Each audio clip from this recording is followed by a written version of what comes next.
your bags.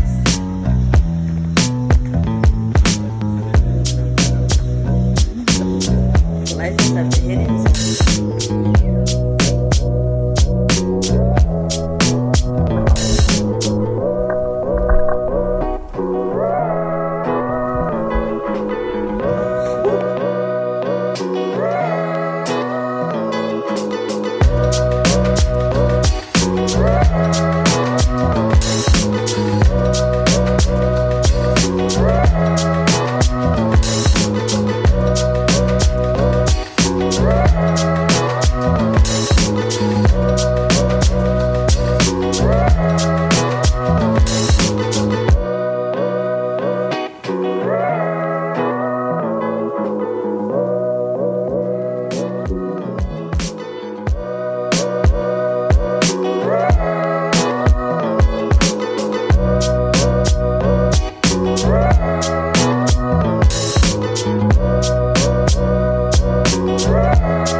It is so beautiful.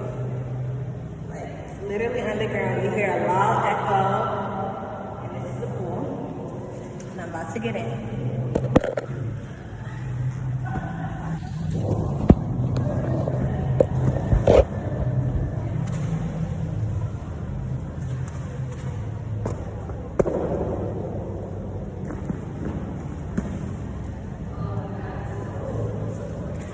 It's cool.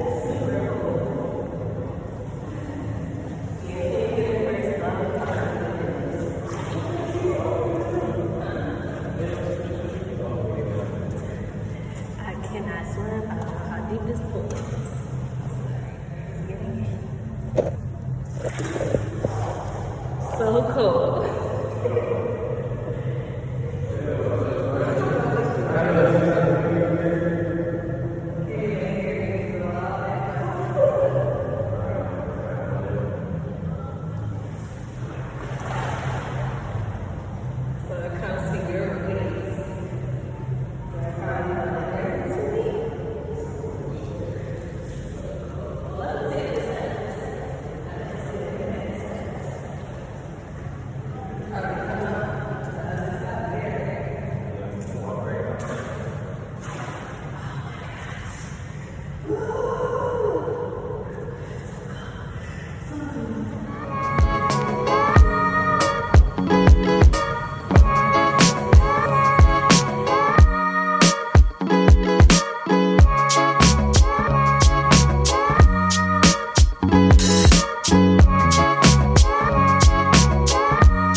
garlics, oil, and red pepper. Wasabi. Gracias. So low, mama. How's your trip, man? My trip has been amazing. This might be the best trip I ever been on. It's so beautiful here. I love it. We had an amazing time today. I'm tan. I wanted to get darker, and it happened. Like a West African queen. Yes. You coming back for Christmas? Absolutely. You sure? It's all on you. What kind of drink is that? This is a tequila sunrise. You had to look at your feet to figure it out? I had to find my shoes. All right, signing off.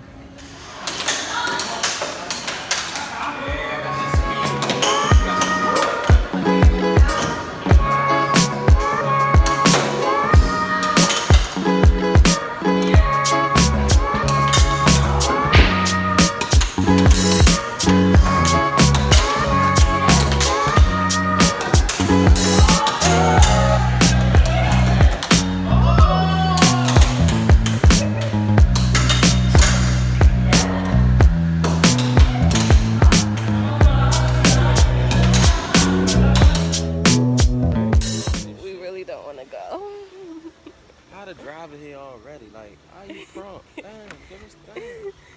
We wanted at least like 30 more minutes, but the driver is here on time. Come on. We had to check. Oh. Now you gotta sanitize your feet. I don't know if I can say sanitize your feet, sanitize your hands. Every time you walk into a place.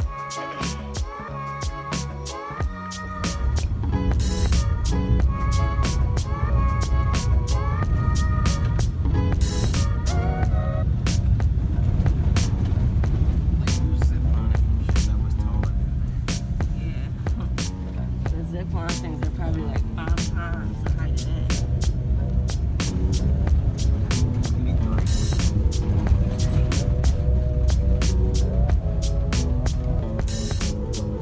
Security is super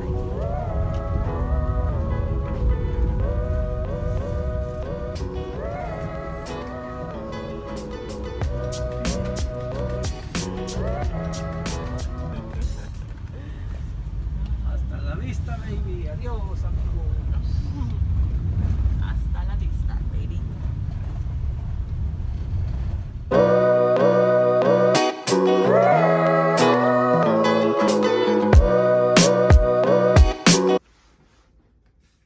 Alright, so here is the question and answer portion of our video.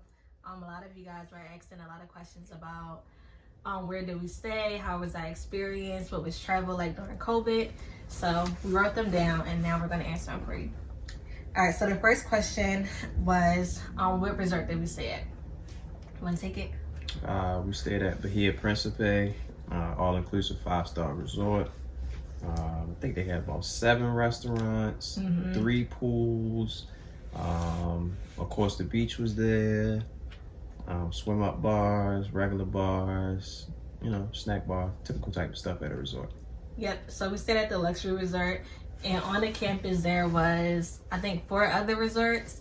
There was a Grand Principe, Tulum resort, Sian, and 2 other ones. They weren't open when we were there, but if you guys are looking forward to going there within a few months, your all-inclusive package for 1 resort carries to the other 4. So you can go there if you want to do like access to their restaurants. Other than that, I mean, maybe access to their sports bars, just access to everything that you have at your specific resort that you're staying at. You have the same amount of access at those other 3 resorts as well on the campus. Yeah, one of them has a casino, another one had like a water park for kids, and then the other one had a steakhouse. So your all-inclusive package carries to those other resorts, 3 or 4 resorts as well. All right, next question was, how much extra money should people bring? $1,000. Not $1,000.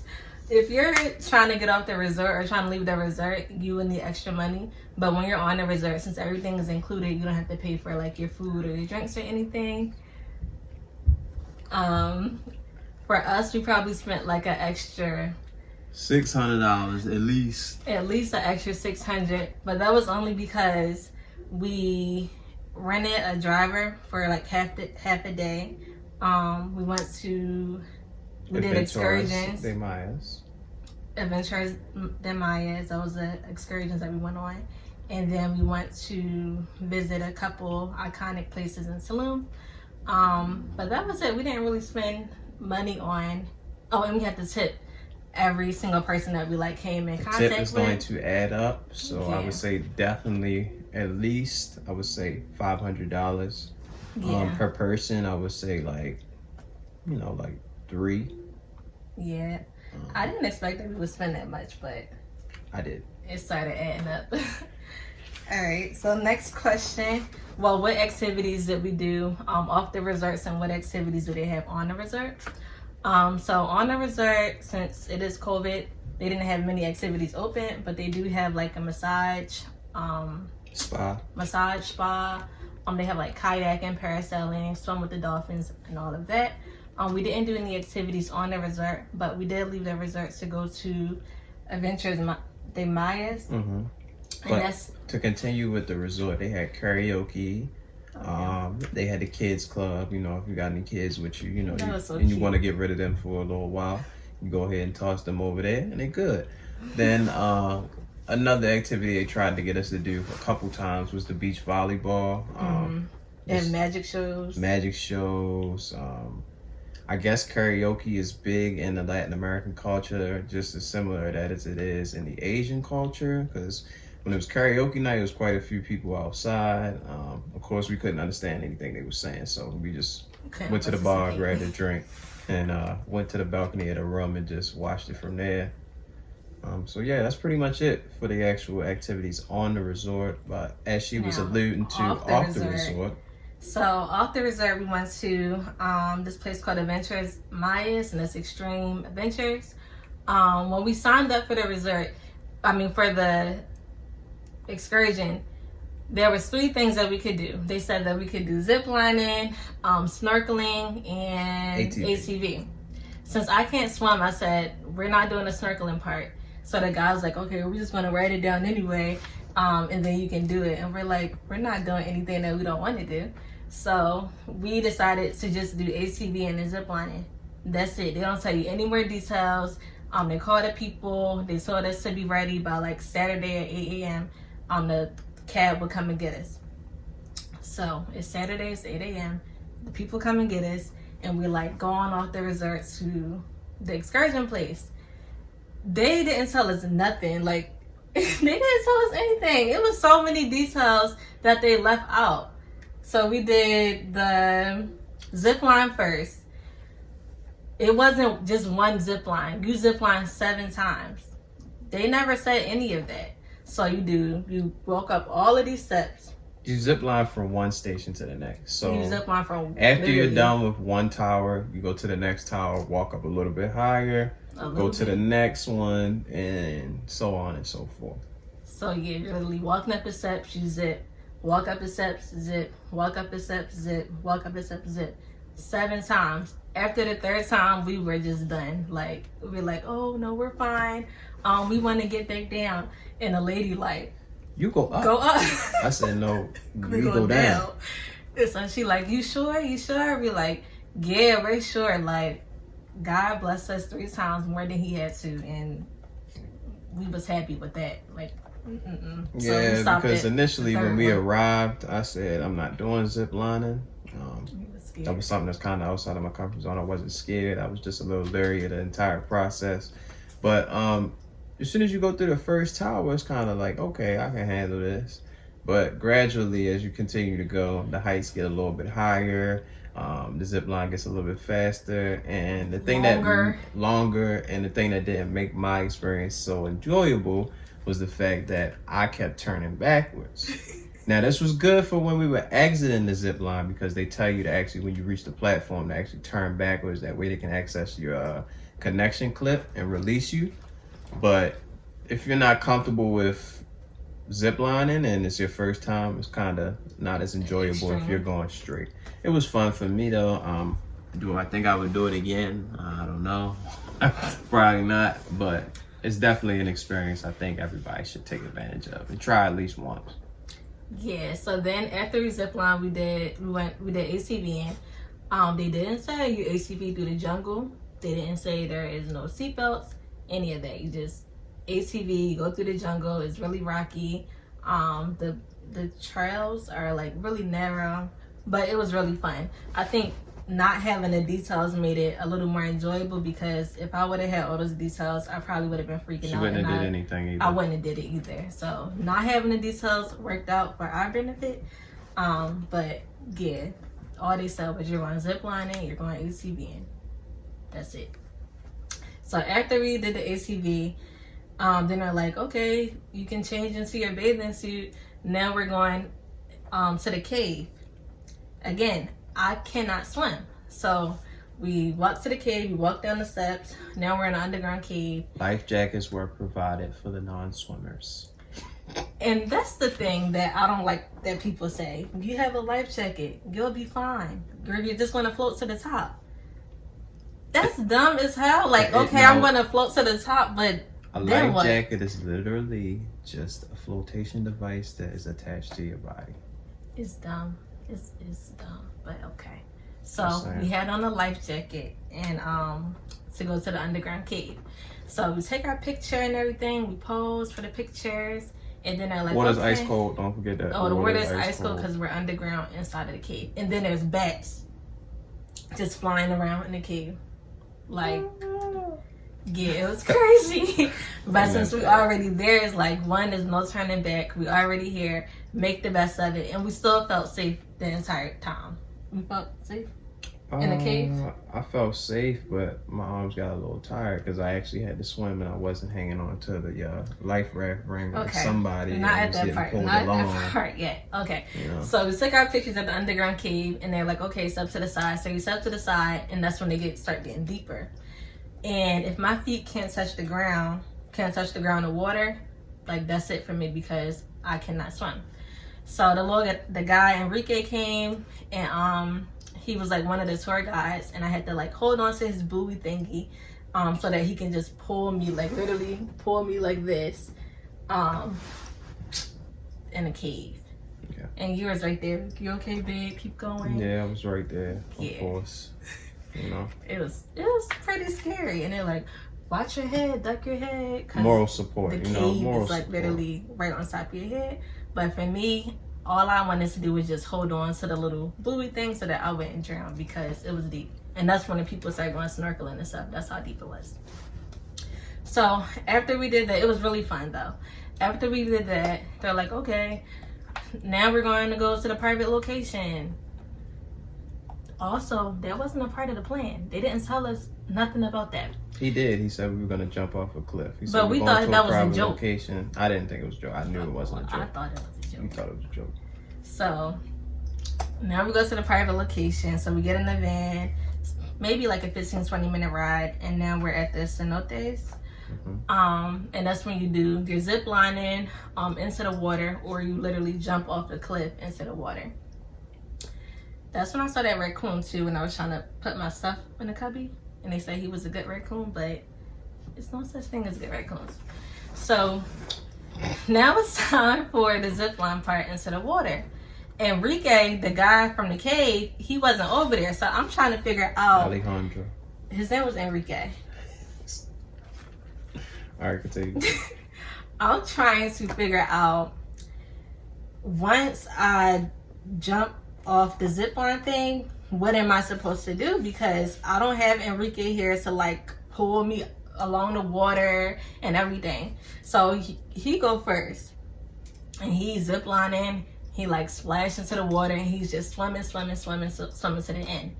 And now it's my turn, and I'm like starting to freak out because I literally don't know what to do once I land in the water. Once again, she has on a life vest. That life vest stuff is. It's called a life vest.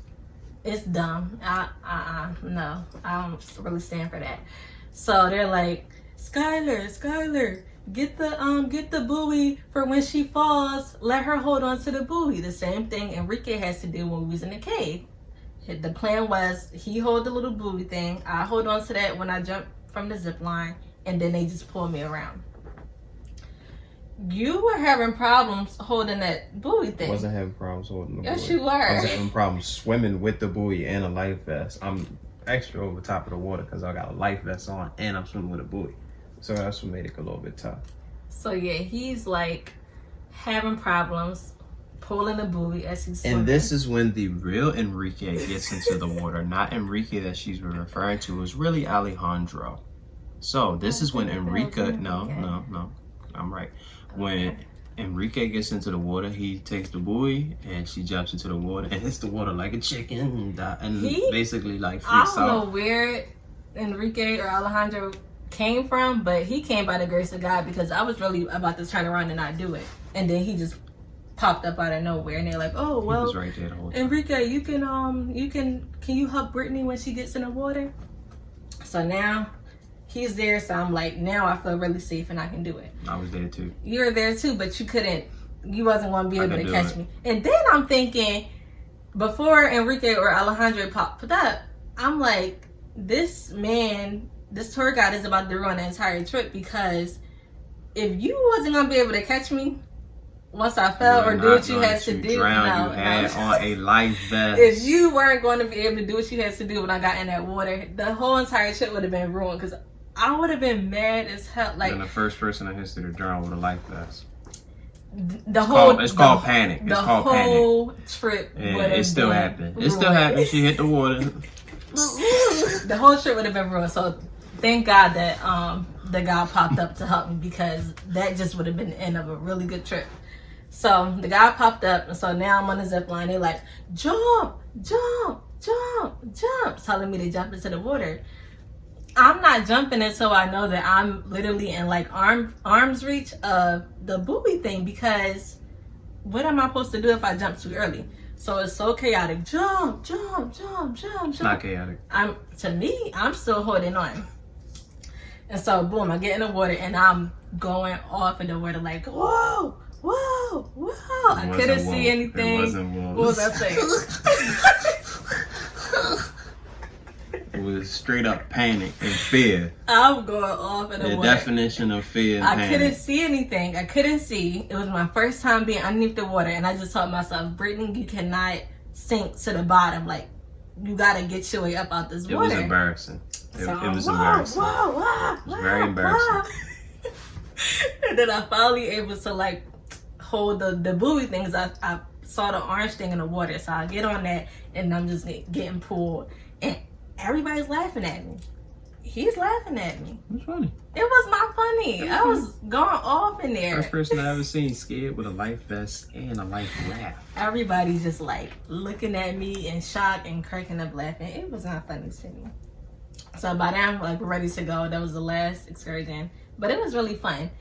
Out of those 4 activities, my favorite part was swimming in the cave or being pulled in the underground cave. Because I would have never done that before. If they would have told me I had to do that, I wouldn't even walk down those steps.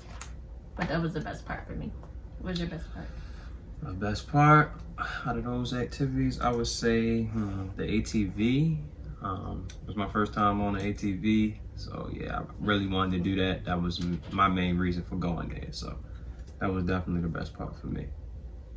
What's next? The next question is, where was the underground pool? Oh, the underground pool was at Pablo Escobar's house, which was converted into a resort. We looked up the prices for that because we thought about staying there our next time in Tulum. Price is astronomical. I mean, $600 for the smallest like junior suite that they had. Per night, $600 per night. I mean, if you got it like that, go ahead, ball out. But we ain't got it like that. Got it like that, like us. You stay at a regular resort, and then you just pay like $100 to visit Pablo Escobar's house. And the thing about the $100 that you pay to get in per person, 50 of or half of it goes towards your food and drink. So you're literally only paying $50 to get in, and then 50 towards your food and your drink. And the food was really good there. Yeah, it's pretty good. Next, we said our favorite part.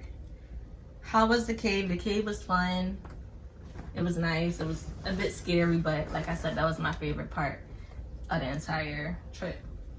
What was the best and worst foods? The worst food that I had was the papaya. Yeah, the it was papaya like was really funky, smelled like old sock, tasted like old sock. Yeah. I mean, papaya is one of my favorite fruits, and I thought, you know, us being in a Latin American like tropical location, that the fruit would be really fresh, but the papaya wasn't fresh at all. It was a little funky, so I say stay clear of the papaya. The worst food for me, I don't think I had a worst food. All right, so what was maybe the best? The octopus. That was my first time trying that, and it was kind of gummy, so maybe that's the worst. My best food was when we ate at Pablo Escobar's house. What exactly though? We had Caesar salad, we had fried calamari, shrimp tacos, and I think that was it. Guacamole. And they have this really good pepper sauce. It's really hot and spicy. Yeah. I really love that part. But yeah, that was. What was my favorite food? Probably the Mexican street tacos that they had one night at the buffet. Those were like super authentic. A lot of lime juice, a lot of onion, a lot of cilantro. Right up my alley. So. But you like the food at the Los Corrales place when you said we can eat here every night. True. I mean, it was cool, but just as far as an individual item, I would have to say the Mexican street tacos, certainly. Okay. We got 2 more questions. What was the best place to visit? I think the best place was that Garden Cafe where we took that picture inside of the chess cafe. Oh yeah, the Garden Cafe. What's it called? Ahua Resort, where you see the big Mother Nature statue, and then we're under it. And the couple minutes back in the video, it was really pretty there. Yeah, that was pretty cool. And they had a lot of like nice fashion boutiques as well. So if you are interested in getting like some Latina inspired clothing, they have really nice clothes and really nice shops there too. Okay, you already said your best place. Overall experience and COVID precautions. COVID precautions, it wasn't really many COVID precautions. I mean, of course you got your standard hand sanitizer, and Feet the only thing that sanitizer. was new, that was one thing that was new, these floor mats that actually disinfect the bottom of your shoes. I thought that was kind of like weird because I don't know what can get trapped on my shoes. I never thought that would be a hot spot for me to like track COVID around, I guess, on my shoes, but that was a big thing down there. We didn't really have that many COVID precautions outside of that. I mean, you could walk around the resort without your mask. The main place that really enforced the COVID like precautions would be the airport. I mean, of course you gotta wear your mask everywhere, at every airport, at all times, while on your flights. I mean, you can take breaks in between when you're eating and drinking, but outside of those times, you're not allowed to take your mask off. And I think that's cool. I mean, that keeps everybody safe. I mean, gives you a little bit of more peace of mind if you're going out the country. But being back at the resort and not having to wear a mask and feeling like I was just basically walking around my own house or my own neighborhood felt really good. Yeah, speaking of the airport, we flew out of BWI and we flew into Chicago, and then from Chicago to Mexico. BWI is probably the cleanest airport, and there was also not a lot of people at all, both when we coming and going. It was really clear, it was really clean. We flew first class for each of our flights, and I think that also made us feel a little more safer because it was only us two sitting next to each other. They gave us like snacks and drinks. Don't forget your wine. And they gave us wine too. Your favorite part. They gave us little bottles of wine.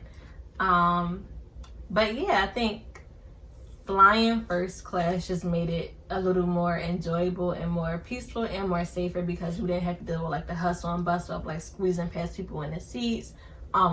Every plane that we flew on was filled to capacity too. So I know airlines say like the middle seat, they don't use the middle seat. They do use the middle seat, and we flew United. So definitely if you are flying during COVID, if you can, just try to do like first class so you don't have to deal with like a whole bunch of other people in your space. Chicago's airport was probably the most stressful and crowded. It was almost like a regular day without COVID. People had on masks, of course, but it was super crowded. No social distancing or anything. It was really crowded. Mexico's airport was fine. A word of advice: if you are traveling, I would suggest that you book your shuttle from the airport in advance, because book it with your hotel in advance, not exactly from the airport, but your hotel should have a shuttle service. Our resort offered a shuttle service. Most resorts and hotels down in Cancun do. It's pretty vital because you are going to be harassed as soon as you step off the plane and you're walking through. Everybody's trying to get you to rent a car, it's like so or they're loud. trying to get you to get into a cab with them. And we watched a couple different videos on this, and people really like try to take advantage of Americans with pricing and things. Like, you know, of course they have a local price and they have a foreigner's price. So if you don't want to get into the bargaining issues and trying to, you know, make somebody lower their prices or anything like that, definitely look into getting the shuttle in advance, because it definitely saved a lot of hassle for us as far as getting to where we needed to be and feeling comfortable getting there. Yeah, our main thing was just staying safe the entire time. So like he said, we flew into Cancun and then we had our shuttle service, and then the ride to Cancun to Tulum was like an hour and a half, 2 hours. And then we did the same thing coming back with the same shuttle service. Overall experience, we had a really good time. It probably was the best vacation that I've ever been on, that we've ever been on together. We try to go somewhere every year. This is our first year going somewhere out the country. We were supposed to go to Jamaica a few months ago, but that was when COVID first happened. So I think this was a good makeup trip for that. And we're trying to go back again very, very soon because we had such a good time. Yeah, overall experience, if I was to grade this out of 10, I would definitely give it a 10. The staff was amazing at Bahia Principe. The staff was amazing at Adventurous Myers.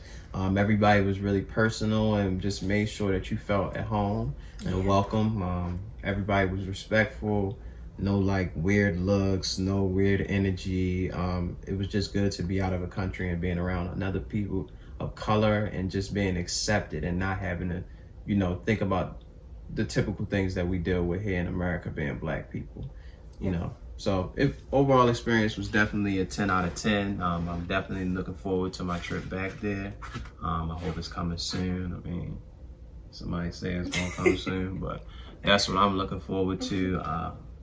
So yeah, I would recommend it to you, your family members, even if you have kids. It's a place for the kids to go. I mean, even when you go to the sports, if you go to the sports bars, like air hockey, pool, different activities for kids. I don't know if she put that in the video, but this little boy definitely beat me in air hockey pretty bad after seeing me wear her out a couple times. He said, let me hop on. He was pretty good, but I think I just had a couple too many drinks, so, you know. My performance wasn't ideal. And then one other thing about the resort, we definitely recommend the resort as well. It wasn't a lot of people there at all. And literally by like 6, 7 o'clock, the entire outside was completely empty. I think it was like an unofficial rule that the pool closed at like 7. Yeah, pool definitely closed at 7. Well, not definitely because... Well, it definitely closed. We didn't listen the first couple nights. We didn't listen and so we stayed in the pool. But the pool is closing at 7. It will not be a lifeguard on duty. So if you have any small children or even older children that's going to do a lot of horse-playing, I would suggest not allowing them to get in the pool after 7 o'clock. But we was in there and we had a good time just being by ourselves with like 1 or 2 other families. Yeah.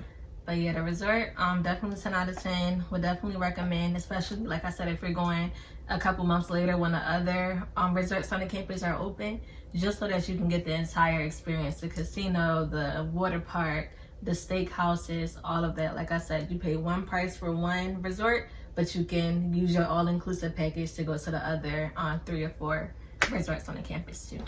Definitely a luxury experience for an affordable price. Yeah, I think because of COVID too, if you are looking, like I said, if you are looking forward to booking a trip, it's best to book it now because they said that our trip was like 50% off the normal price. So it definitely was a steal, and we had really a great time. So, yep. Yeah, well, thank you guys for your questions. Thank you for watching. This video was a lot longer than we expected. But yeah, that's pretty much it. If we go again, maybe we'll do a couple different excursions or something. But let us know if you go on the trip, what your experience was like, and if you have any more questions, you can DM me and I will answer them for you. Adios, amigos. Adios.